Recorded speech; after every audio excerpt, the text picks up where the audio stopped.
Hey, what's going on everybody? Welcome back to the channel and welcome back to the vlog. Hope everyone is having a fantastic week. Today's video is going to mix up the routine a little bit. I usually tend to do a full-length video on the weekends and then something in the middle of the week that's a YouTube Shorts video. If you aren't familiar with it, YouTube Shorts is YouTube's version of TikTok. It's where you can publish 30-second clips that are filmed vertically instead of horizontally. So first things first, I think you guys can probably all notice we did in fact tint the windows on the TRX. I went a little bit darker than I normally do on most of my vehicles. From the factory, you get 70% solar ray tinted in the front. A lot of people say it's not tinted because to the natural eye, you really don't notice 70%. But from the factory, it is UV protected to have 70% solar ray in the front. So when you do 20% tint on the front windows, you get very, very close to the factory 20% privacy glass on the rear glass. But ultimately, you end up coming in around 16% or so. So from certain angles, and it's hard to tell, 20% in the front windows will make it look a little bit darker than the second row. And I'm kind of a fan of the OEM look where the front windows are a little lighter than they are in the back. So what I did this time around is I did go ahead and do 20% on the driver and passenger front windows, but the second row and the rear glass I went ahead and tinted 20% as well. So effectively you get 5% in the second row as well as 5% on the rear glass, and that kind of gives it a really nice look in the interior. So we'll hop inside the truck really quick. Another really stupid dumb thing that I did was I put this little Ram vanity plate in there. I've had this sitting in my room for probably about 8 or 9 years now when I got rid of my very first truck, which was a 99 Dodge Ram 1500. I have been trying to buy that truck back for the better half of a month, and I just can't seem to get the current owner to let go of the truck, but I'm definitely pushing them hard to see if I can get a hold of that truck to do some really fun and dumb stuff. But the other thing is it would be really awesome and special for me to be able to put my latest truck and my original very first truck side by side and compare the two and kind of compare how far I have come as a car enthusiast as well as how far Ram has come with their pickup truck segment. So oddly enough, that was one of the things that I took off the 99 Dodge Ram 1500, and I thought I'd throw it on for now. I do plan on actually taking the license plate bracket on the front off, but because there are 4 holes in the front lower skid plate, I figure for now I just put this up there, and then once I get plugs for that, I'll take it all off and clean it up. So you guys can hopefully get a feel for it. This interior looks so much better when it's really dark in here and the sunlight isn't able to kind of get in. It's a lot calmer. It feels a lot more relaxed and comfortable, at least to me, and it really makes this interior a little bit more enjoyable, both for the front row passengers as well as in the second row. Just to put everything in comparison a little bit, video is not going to do it justice, but with the second row window down, you can see how much more light gets in here. This is basically the amount of light that was coming in the front row windows, and now with all the windows tinted, you can see how much darker the second row feels. And I have to be honest, I absolutely love it. I genuinely think this is the right amount of tint for a 4-door full crew cab truck. I think it just makes the lighting in here that much better. 20% over the factory, 20% privacy glass gives us a really nice 5% tint on the back glass as well.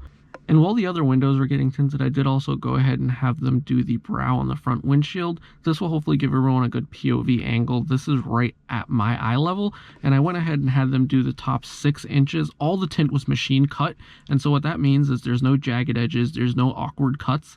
But you guys can see over here, I went just a couple inches past the ASC1 line to give myself a little bit more functionality with this tint strip. It's one of those things that if you haven't had the brow tinted, you're going to think it looks goofy and silly, but if you have had a windshield brow tinted, it's almost impossible to drive without it.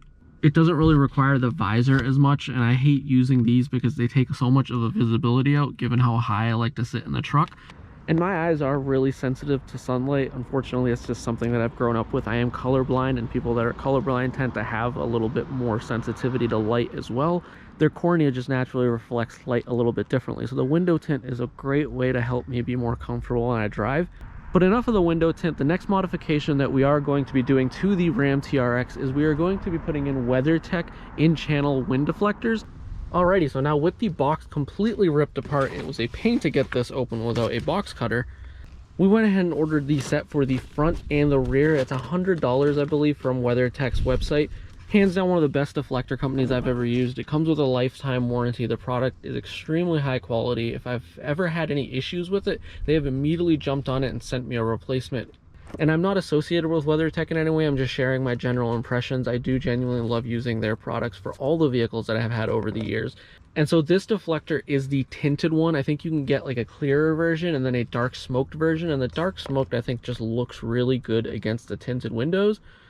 as well as allows you to get away with a little bit more tint along this section that this will sit, so kind of like that top strip over there on the window on the other side, as well as on the window in the front, you'll get the little strip that runs along the door frame.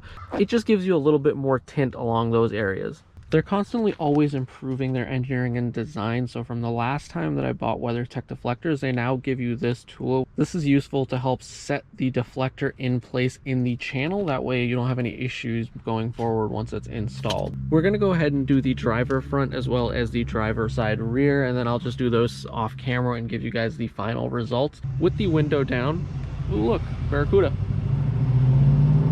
With the window down all the way, you really just want to put it in place, set the bottom side over here first, and then flex the top side and get it in place. And just like that, it falls into place. For the first time, I've noticed this one has a small notch in it.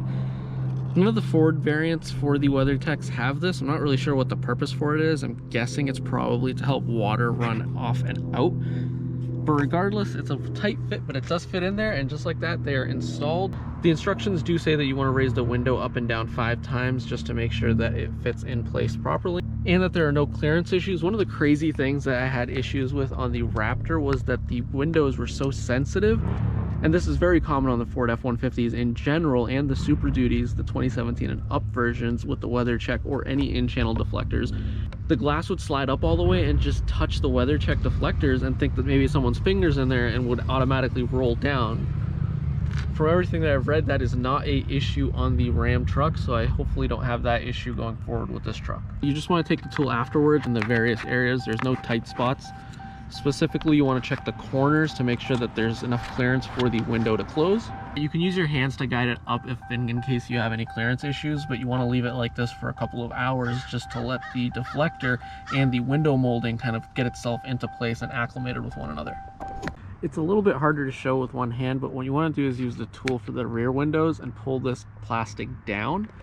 And once you've pulled that plastic down, you want to put these little clips in here. You're going to have one kind of about 3/4 from the back half of the rear glass, and then another one up here. You can see how it's sitting here. The longer side of this tab is what you want sitting along the inside of the channel, and that's what basically the deflector is going to sit into. The WeatherTech in-channel deflectors are installed. I think they came out absolutely perfect. It took a while for me to understand how the clips kind of worked. I, again, followed the instructions to a T. It's really hard to capture it on camera because there's just so little space to work with. But once installed, I think it looked really, really good. It gets a little bit more character to the truck in general. Kind of breaks up that big glass design with a couple more really nice and sharp body lines. I do really, really like the WeatherTech branded deflectors. I've had them on every vehicle I've owned except the C8 Corvette, since that's frameless and I don't really like doing stick-on deflectors. And the last modification I wanted to do in this video, it is deleting the mufflers and doing an SLP loudmouth resonator swap. The straight pipe I think sounds a little bit raspy on the top end on the TRXs because of the length of the exhaust pipe. You pretty much have cats that bring 2 pipes 3-inch in diameter to an X pipe, which goes to these mufflers, run out to the back, and has some vented ports for some sound deadening. But overall, it's a relatively straight pipe exhaust, and I'm hoping the SLP loudmouth resonators make it louder. But unfortunately, the reason why I can't do that in today's video is because I failed my emissions inspection. And what that means is that from the factory, this truck is having some issues with emissions. I'll show you guys what the printout is. Hopefully you guys can catch it right here. From the state of Massachusetts, I got a rejection for emissions. They passed my safety inspection, which is good. And if you guys read this message, it basically says that the onboard diagnostic system received an advisory functional check and it couldn't communicate with the emissions testing equipment. And the first thought that I had was that the system wasn't ready, but with 500 miles or so on the odometer, the system's about as ready as it's going to be, and it would say not ready if the system was not ready. The problem is that it actually can't find the emissions equipment at all. And so before I do any exhaust modifications, I'm going to be dropping this truck off at the dealership. And then once I get the truck back, I'm going to be doing a lot of modifications to the truck, starting off with that exhaust swap. So that's all I have for today's video, guys. We got the windows tinted and the deflectors in, which is great. So with that said, I hope you enjoyed this video. If you did, give it a big old thumbs up. As always, if you have not already, definitely consider hitting that subscribe button. So until the very next video, I will see you all in the comment section below.